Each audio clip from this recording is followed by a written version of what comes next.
Good morning friends. तो आज का टॉपिक हम लोग स्टार्ट कर लेते हैं। कैसे आप लोग? सब बढ़िया है? तो देखो गाइज, लास्ट टॉपिक में मतलब लास्ट वीडियो में हम लोगों ने सेकंड चैप्टर स्टार्ट कर लिया था। ठीक है, सेकंड चैप्टर का इंट्रोडक्शन हम लोगों ने देख लिया था कि क्या क्या सोर्स ऑफ फाइनेंस हो सकते हैं। एक हमारा क्या था, इंटरनल सोर्स ऑफ फाइनेंस जो खुद का कैपिटल होगा। ठीक है, और दूसरा क्या था हमारा part, external source of finance जो हम लोगों ने बाहर से लिया होगा। ठीक है, ये हमारा हुआ था राइट। उसमें मैंने आप लोगों को बताया था कि एक्सटर्नल और इंटरनल में क्या डिफरेंसेस थे, और खुद का जो कैपिटल है उसमें हम लोगों ने देखा था कि शेयर्स एक आ जाता है। ठीक है, शेयर्स एक बड़ा टॉपिक है जिसमें आप लोगों को डेफिनेशन बता दी थी कि हाँ भी शेयर्स मतलब क्या होता है। आज उसी टॉपिक को आगे बढ़ाना है। ठीक है, तो शेयर्स टॉपिक हमारा आ रहा है आज का। शेयर मतलब क्या, सबसे पहले डेफिनेशन आप लोगों को बताया था लास्ट वीडियो में भी, फिर से एक बार रिवाइज कर लेते हैं फटाफट। तो कंपनीज एक्ट 2013 के हिसाब से शेयर्स मतलब क्या होता है। Shares means a share in the share capital of a company and it include stock. मतलब ऐसा कैपिटल जिसमें आपके खुद के पैसे और उसमें इंक्लूडिंग स्टॉक भी इंक्लूड है। ठीक है, तो ऐसे कैपिटल को हम लोग क्या कह रहे हैं, शेयर कैपिटल, मतलब शेयर्स राइट। अच्छा, shares is a unit. Share किसका यूनिट है, शेयर कैपिटल का, मतलब उसका हिस्सा है। ठीक है, टोटल कैपिटल जो भी होंगे अगर मैं उसको स्मॉल पार्ट में डिवाइड कर दूं, ईच पार्ट में अगर मैं डिवाइड कर दूं, मतलब समझ लो कि अगर मेरे पास टोटल कैपिटल है 5 लाख रुपीस, ठीक है, बिजनेस का कैपिटल, हाँ, लेकिन मेरा खुद का पैसा नहीं था, ये मैंने अलग अलग जगह से इकट्ठा किया था, उसमें मेरा भी कुछ पार्ट है। समझ लो 2 लाख रुपीस मेरा है, बाकी जो 3 लाख रुपीस है मैंने अलग तीन लोगों से मैंने इकट्ठा किया। अभी जो 3 लोगों से ये मेरा पैसा इकट्ठा होगा उनका शेयर कहीं ना कहीं मेरे बिजनेस में इंक्लूड है। उसी को मैं क्या कर रहा हूं, small part of a capital. ठीक है, या फिर कैपिटल को छोटे छोटे ईच पार्ट में, छोटे छोटे पार्टों में अगर मैं डिवाइड कर दूं, उसी को क्या कहेंगे, शेयर्स। ठीक है, ओके। अब शेयर्स की तो बात हम लोग कर रहे हैं, अब उसका एक एग्जांपल देख लेते हैं राइट, तो आपको और अच्छे से क्लियर हो जाएगा। वही हमारा पिछला एग्जांपल का अपना कैरेक्टर कौन सा फेमस है, बड़ा रामू। ठीक है, तो ये रामू है और रामू ने अपने बिजनेस को स्टार्ट करने के लिए उसको कितने कैपिटल की जरूरत पड़ रही है, 5 लाख रुपीस का। ठीक है, अब ये जो 5 लाख रुपीस है मैंने आप लोग को बताया उसका खुद का 1 लाख रुपए है, और बाकी उसने इकट्ठा किया है अलग अलग लोगों से। ठीक है, ये उसका ओन कैपिटल है, और बाकी ए, बी, सी और ये डी, ये 4 लोग और हैं जो उसको कैपिटल प्रोवाइड कर रहे हैं। ठीक है, इन लोगों ने भी क्या किया, 1-1 लाख रुपए दे दिए। 1-1 लाख रुपए दिए मतलब 1-1 लाख रुपए का शेयर खरीदा। सिंपल सी बात है, 1 लाख रुपए का वो क्या कर रहे हैं, शेयर परचेस कर रहे हैं। शेयर खरीद रहे मतलब इसके रामू के बिजनेस का शेयर इन लोगों ने परचेस किया। ठीक है, इन लोगों ने परचेस किया। अब खुद ही सोचो, ये जो है, ये जो हिस्सा है ना, ये हम देख रहे हैं, इसी को क्या कहेंगे हम लोग, shares, share capital of course. ठीक है, ये तो उसका खुद का है, इसको शेयर्स, इसको भी शेयर कहेंगे ऑफ कोर्स। रामू का खुद का जो कैपिटल लगा है उसको भी शेयर कहा जा रहा है, इन सबके कैपिटल जो लगे हुए हैं उनको भी शेयर कहा जा रहा है। ठीक है, अब देखो ना, खुद ही सोचो कि मैंने ये जो 5 लाख रुपीस का जो कैपिटल था उसको मैंने क्या किया, स्मॉल पार्ट में डिवाइड किया, स्मॉल यूनिट में मैंने डिवाइड कर दिया। और शेयर की डेफिनेशन भी तो यही है कि कैपिटल को स्मॉल यूनिट में डिवाइड करो तो उसी को क्या कहा जाता है, शेयर्स कैपिटल। ठीक है, तो देखो टोटल कैपिटल है, टोटल कैपिटल जो बिजनेस में इन्वेस्ट है उसको मैंने छोटे छोटे हिस्सों में डिवाइड किया, उसी को कहा जा रहा है शेयर्स। ठीक है, अब ये जो mister A, B, C, D लोग हैं, इन लोगों ने जो बिजनेस में पैसा लगाया है, इसका मतलब जो लोग बिजनेस में पैसा लगाते हैं उन लोगों को क्या कहा जाता है, शेयर होल्डर्स। मतलब amount invested in the business is called share holder. मतलब जो बिजनेस में पैसा इन्वेस्ट करेंगे उनको हम क्या कहेंगे, या फिर जो बिजनेस के शेयर्स खरीदेंगे उनको क्या कहेंगे हम, शेयर होल्डर्स। ठीक है, मतलब सिंपल सा लॉजिक वहां पे आपको समझ में आ रहा है कि शेयर मतलब क्या, कैपिटल का छोटा सा हिस्सा, और शेयर जो परचेज करेगा उसको क्या कहेंगे हम लोग, शेयर होल्डर्स। अब मुझे बताओ ये कंपनी के शेयर क्यों खरीदेंगे भाई। ठीक है, इनको क्यों खरीदना है शेयर? क्योंकि उनको रिटर्न में प्रॉफिट का हिस्सा मिलेगा, इसलिए वो शेयर खरीदेंगे। प्रॉफिट का हिस्सा मिलेगा मतलब जब भी रामू पैसे कमाएगा बिजनेस में, ठीक है, तो वो उनको अपने प्रॉफिट का हिस्सा देगा। किन लोगों को? इन 4 लोगों को। किस रूप में? प्रॉफिट के हिस्से को क्या कहते हैं? ये टर्मिनोलॉजी यूज होती है एसपी में, लॉ में, डिविडेंड। इसका मतलब रामू ने अगर समझ लो कुछ पैसे कमाए और वो पैसे इन लोगों के पास अगर ट्रांसफर इसको करना है, प्रॉफिट का हिस्सा इसका मतलब ट्रांसफर अगर करना है, तो उसको हम टर्मिनोलॉजी क्या यूज कर रहे हैं? डिविडेंड। अब इन लोगों ने पैसे क्यों लगाए होंगे? कैसे लगा दी कि नहीं नहीं भाई तू यूज कर, बाकी मुझे कुछ पैसे देने वेने की जरूरत नहीं है? ऐसा नहीं है। बिजनेस में जो भी कंपनी के शेयर परचेज करते हैं वो परचेज क्यों करते हैं? क्योंकि उनको उससे कुछ अर्निंग करनी होती है, इसलिए वो परचेज करते हैं। और उनके लिए रिटर्न अर्निंग क्या होगी? डिविडेंड होगा, जिसको हम रिटर्न में क्या कह रहे हैं? डिविडेंड। ठीक है, ओके। तो ये था छोटा सा शेयर्स का पॉइंट जो आपको समझना था, राइट। अब इसके फीचर्स की बात करते हैं, ठीक है। तो पहला फीचर क्या है? पहला फीचर तो मीनिंग ही है, और शेयर्स की मीनिंग मैंने बता दिया already. Share is a small unit in the total share capital of a company. Small unit, देखो, small unit in the total capital of the company is called shares. मतलब अगर ये आपको टॉपिक समझ में आ गया, पहला फीचर समझ में आ जाएगा आराम से कि छोटे से हिस्सा, कैपिटल का छोटा सा हिस्सा, उसी को क्या कहा जाता है? शेयर्स। ठीक है। अच्छा, मैंने आपको एक और चीज बताई कि अब बिजनेस में, रामू के बिजनेस में, हम फीचर्स में हैं अब लोग, ठीक है, ध्यान दो अच्छे से। फीचर्स हम लोग कर रहे हैं, लेकिन आपको एग्जाम्पल के थ्रू मैं समझाने की कोशिश कर रहा हूं, चाहे आपको फीचर बहुत ज्यादा हार्ड ना लगे, ठीक है। अब जो रामू है, रामू के पास टोटल 5 लाख रुपए इकट्ठा है। तो मुझे बताओ कि इस बिजनेस में ओनर कौन है? सबकी ओनरशिप, किसकी ओनरशिप है? सिर्फ रामू की या फिर इन सब की? ऑफ कोर्स इन सब की ओनरशिप है। मतलब रामू और ये जो 4 लोग हैं, ABCD, ये सारे के सारे ओनर हैं, क्योंकि इन लोगों ने बिजनेस में पैसा इन्वेस्ट किया है। जो लोग पैसा बिजनेस में इन्वेस्ट करते हैं उनको क्या कहा था मैंने? Share holder. और they are the owner of the company. Second feature यही है guys, come on. Second feature क्या समझाना चाहता है कि आप जब शेयर परचेज करते हो तो you are the owner of the company, आप ओनर बन जाते हो, ठीक है। इसीलिए सेकेंड पॉइंट वही कहता है, owner of a share is called share holder. Company का जो ओनर है वो कौन है? जो कंपनी के शेयर परचेज करेगा, जो शेयर होल्डर होगा वो ओनर होगा, और उसकी ओनरशिप कंपनी में होगी। इसका मतलब ABCD ये चारों क्या हैं? They are the owner of the company, ठीक है। सेकेंड फीचर यही है, ठीक है, ओके। Next point.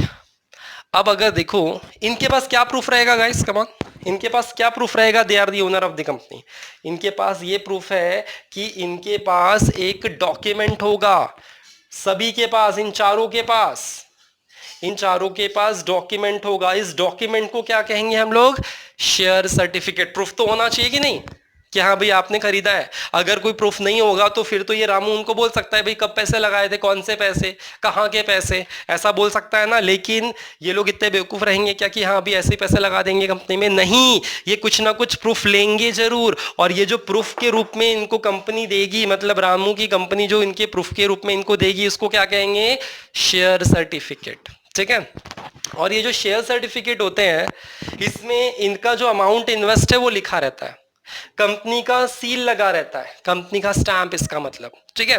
और साथ में सभी का जो शेयर सर्टिफिकेट होता है नंबर होता है। जैसे फॉर एग्जांपल यहाँ पे मैं 002 लिख देता हूं, 004, 005, 006, ये क्या है?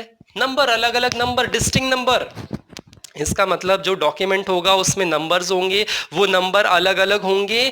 क्यों अलग अलग होंगे? क्योंकि सबकी ओनरशिप अलग अलग है, सबकी ओनरशिप अलग अलग दिखनी चाहिए ना। अगर एक ही 002 इसको भी इशू कर दो, इसको भी इशू कर दो, तो यहाँ पे कोई मतलब वहाँ पे सिमिलैरिटीज नहीं हो जाएगी क्या? ऑफ कोर्स हो जाएगी, तो फिर तो ये बोलेगा यार मेरा भी ओनरशिप है, मेरा भी ओनरशिप है, मतलब डिस्प्यूट ना हो इसलिए डिस्टिंक्ट नंबर, थर्ड फीचर वही आ रहा है। शेयर सर्टिफिकेट जो इनको दिए जाते हैं as a proof, as a evidence कि you are the owner of the company, उस शेयर सर्टिफिकेट में नंबर लिखा होता है और उस नंबर को क्या कहते हैं? Distinct number. थर्ड फीचर वही है, distinct number. Unless dematerialized, each share has distinct number for identification. मतलब जब तक ये dematerialization ना हो जाए, what do you mean by dematerialization? है ना, डीमेटलाइजेशन मतलब होता है कि आपका जो शेयर है फिजिकल फॉर्म से, क्या बोल रहा हूं मैं, समझ लो इसको, फिजिकल फॉर्म से इलेक्ट्रॉनिक फॉर्म तक, क्या कहा, फिजिकल से जब तक इलेक्ट्रॉनिक फॉर्म में कन्वर्ट ना हो जाए उसको हम लोग कहते हैं, प्रोसेस को कहते हैं डीमेटलाइजेशन। फिजिकल से इलेक्ट्रॉनिक फॉर्म में कन्वर्ट हो जाता है उसको डीमेटलाइजेशन कहा जाता है। तो उनका ये कहना है जब तक आपका फिजिकल से इलेक्ट्रॉनिक फॉर्म में कन्वर्ट ना हो जाए तब तक आपका अलग अलग डिस्टिंक्ट नंबर से ये शो करता है आपका शेयर सर्टिफिकेट। इलेक्ट्रॉनिक फॉर्म में भी ऑफ कोर्स अलग अलग नंबर होते हैं, क्योंकि उससे पता चलता है कि हाँ भाई किसका शेयर किसका है, कौन सा शेयर किसका होगा, किस नंबर का शेयर किसका होगा। समझना सिर्फ इतना है आपको थर्ड पॉइंट में, इसका मतलब कि जो शेयर होल्डर्स हैं, मतलब ABCD, जिन्होंने बिजनेस में पैसा लगाया उनके पास शेयर सर्टिफिकेट होगा, उस शेयर सर्टिफिकेट के अलग अलग नंबर होंगे, बस इतना ही समझना है थर्ड पॉइंट में, और कुछ नहीं। और डीमेटलाइजेशन प्रोसेस क्या बताया, फिजिकल टू इलेक्ट्रॉनिक फॉर्म, मतलब फिजिकल पेपर में से इलेक्ट्रॉनिक फॉर्म में अगर मैं उसको कन्वर्ट कर दूं तो उसको कहा जाता है डीमेटलाइजेशन। ठीक है, ओके, थर्ड पॉइंट ये हुआ। नेक्स्ट पॉइंट क्या आ रहा है, एविडेंस ऑफ टाइटल। मुझे बताओ, this is the evidence of title. जो सर्टिफिकेट है यहाँ पे A का नाम रहेगा, यहाँ पे B का नाम रहेगा, यहाँ पे C का नाम, यहाँ पे D का नाम। ये जो डॉक्यूमेंट उनको दिए जाएंगे उनका नाम किसका लिखा होगा, ऑफ कोर्स जो शेयर होल्डर होगा उसका, उसने जितने पैसे लगाए होंगे उसका डिस्टिंक्ट नंबर होगा वो। इसका मतलब ये सर्टिफिकेट जो है it is a proof, it is a evidence. Fourth point वही है बॉयज, ठीक है, बॉयज गर्ल्स दोनों ऑफ कोर्स। देखो फोर्थ पॉइंट क्या कहता है, एविडेंस ऑफ टाइटल। टाइटल मतलब ओनरशिप की एविडेंस कैसे मिलेगी, ऑफ कोर्स इस डॉक्यूमेंट को ध्यान में रखकर। मतलब ये जो डॉक्यूमेंट है, इस डॉक्यूमेंट में अगर आप देखोगे तो उनका नाम लिखा रहेगा और वो नाम से ही वो शो होंगे कि they are the owner of the company. ठीक है, तो share certificate is issue by the company, it common seal. मैंने बताया कॉमन सील मतलब स्टैंप, ठीक है, कंपनी इनको इशू करेगी कॉमन सील लगाकर, मतलब स्टैंप लगाकर। And it is a document of title. Title मतलब क्या, कि उसकी ओनरशिप वहां पे दिखती है, एक ही ओनरशिप दिख रही है, उसका नाम लिखा रहेगा, इसका मतलब टाइटल ऑफ ओनरशिप उसको कहा जा रहा है। अब this share is not any visible thing, ऐसा कोई फिजिकल एसेट नहीं है ये जो सर्टिफिकेट है, it is a certificate in physical form also, या फिर लेकिन कोई ऐसा बहुत ज्यादा एसेट नहीं होगा, कोई बड़ी सी मशीनरी उसको नहीं दी जा रही है। ठीक है, इसलिए क्या बोला जा रहा है, it is not a visible thing, it is shown by the certificate. सिर्फ ये ओनरशिप जो है वो सर्टिफिकेट के थ्रू ही दिखती है, ऐसा कोई ऐसा फिजिकल एसेट जैसा नहीं दिखेगा वो।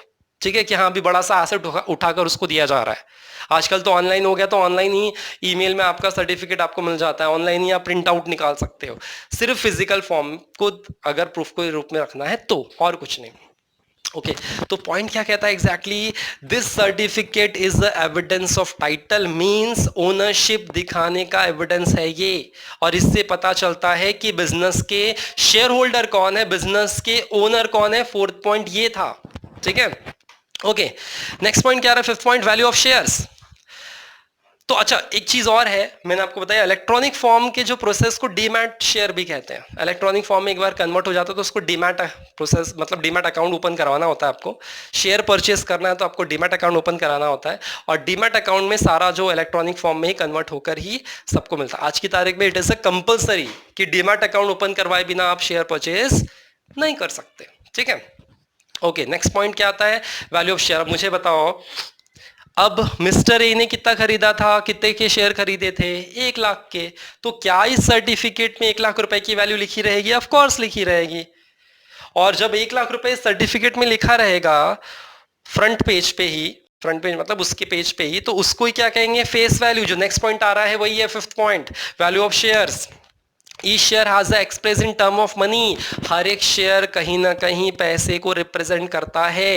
ठीक है। और वो पैसे की जो वैल्यू रहेगी वो शेयर सर्टिफिकेट में मेंशन रहेगी। जो शेयर सर्टिफिकेट में मेंशन वैल्यू है उसको फेस वैल्यू कहा जाता है। और हर जगह पे मतलब ABCD इन चारों के शेयर सर्टिफिकेट में फेस वैल्यू लिखा रहेगा, मतलब शेयर की वैल्यू लिखी रहेगी। शेयर की वैल्यू जो सर्टिफिकेट में लिखी है उसको फेस वैल्यू कहा जाता है। देखो क्या लिखा है, the value is written on the share certificate mention in the memorandum of association. मतलब जो वैल्यू लिखी है शेयर सर्टिफिकेट के ऊपर और जो मेंशन किया गया मेमोरेंडम 11th में पढ़ा था, MOA और AOA, article of association and memorandum of association. तो यहां पे बोला जा रहा है मेमोरेंडम ऑफ एसोसिएशन में जो वैल्यू लिखी रहेगी कि पर शेयर कितने की है वो बात यहां पे लिखी रहेगी। ठीक है, मतलब ये डॉक्यूमेंट कितना इंपॉर्टेंट है guys, come on. It is show the title of the ownership, it is show the face value of the shares. ठीक है, ओके। उसी में उनका ये बोलना है कि फेस वैल्यू तो दिखेगी दिखेगी, साथ में इशू प्राइस, कंपनी ने उसको कितने में इशू किया था, बी पॉइंट उसमें लिखा हुआ है। इशू प्राइस कितने की होगी, कंपनी ने मतलब रामू की कंपनी ने उसको कितने में सेल आउट किया, एक शेयर कितने का है वो भी उसमें लिखा रहेगा। किस में लिखा रहेगा, शेयर सर्टिफिकेट में लिखा रहेगा। और जो लिखा रहेगा सेल इशू प्राइस उसको कहा जा रहा है। ठीक है, जितने में कंपनी उसको सेल करेगी इसका मतलब उसको इशू प्राइस कहते हैं।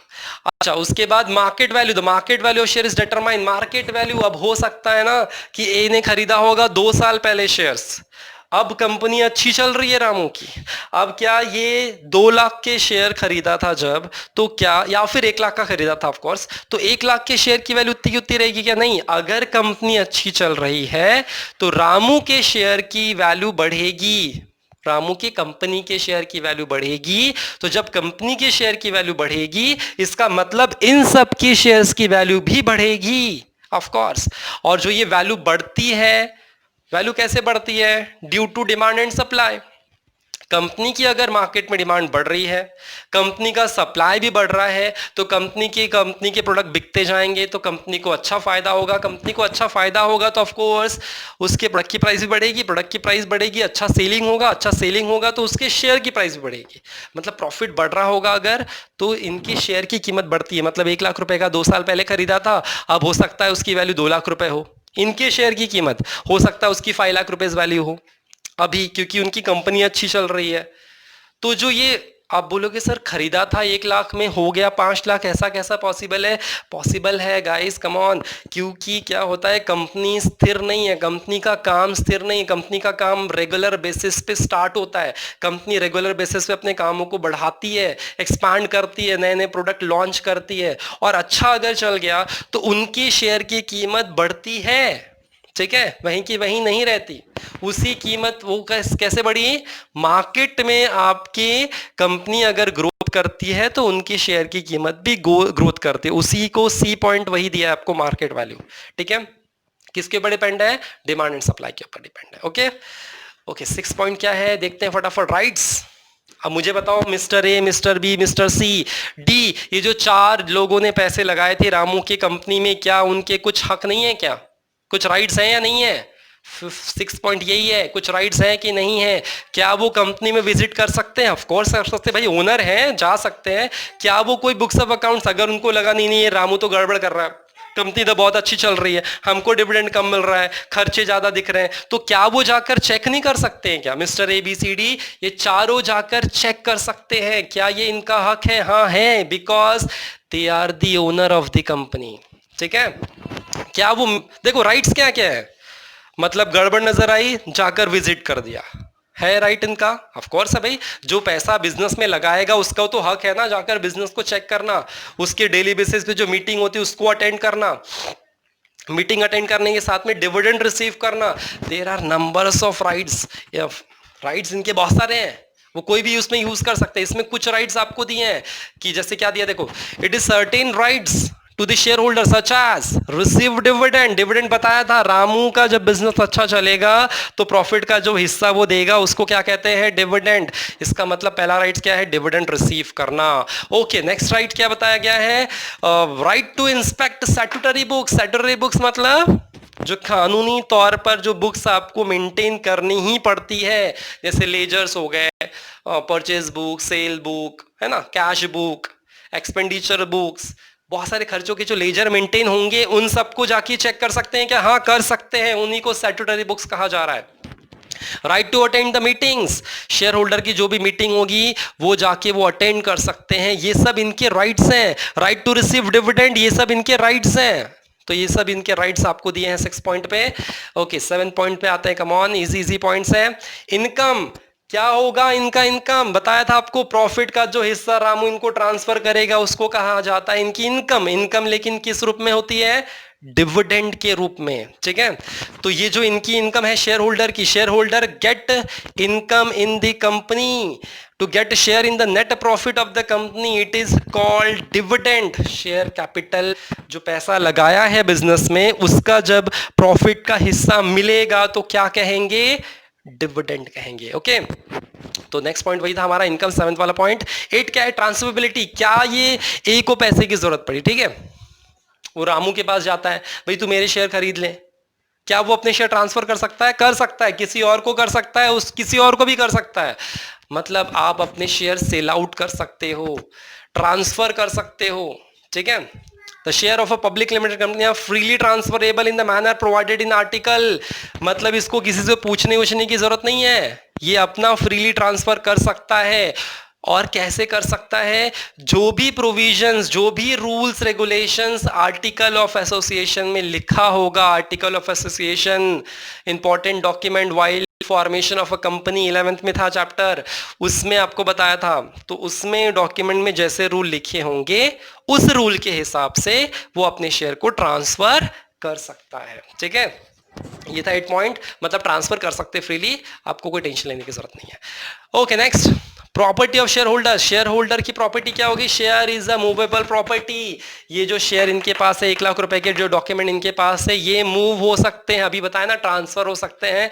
मतलब ए के लिए प्रॉपर्टी क्या है, ये शेयर ही है, ये शेयर ही वो मूव कर सकते हैं, और कोई प्रॉपर्टी नहीं होती है। और लास्ट वाला जो पॉइंट है, 10 वाला पॉइंट है, काइंड ऑफ शेयर्स, उसमें 2 बताए गए हैं, equity shares and preference shares. Kind of shares मतलब 10th वाला पॉइंट हम लोग देख रहे हैं, kind of share, there are 2 types of shares, equity shares and preference shares.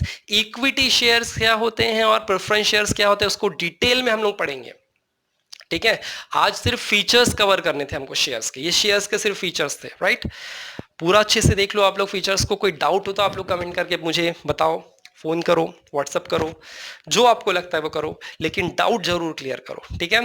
जहां भी जिस भी पॉइंट में आपको दिक्कत आती है आप लोग प्लीज उसको पूछो, ठीक है। तो नेक्स्ट वीडियो में हम लोग क्या देखने वाले हैं, पूरा डिटेल में शेयर्स के types, equity shares and preference shares, तो देख लेंगे, 1 बाय 1 करेंगे, राइट। तब तक के लिए मिलते हैं फिर नेक्स्ट वीडियो में, तब तक के लिए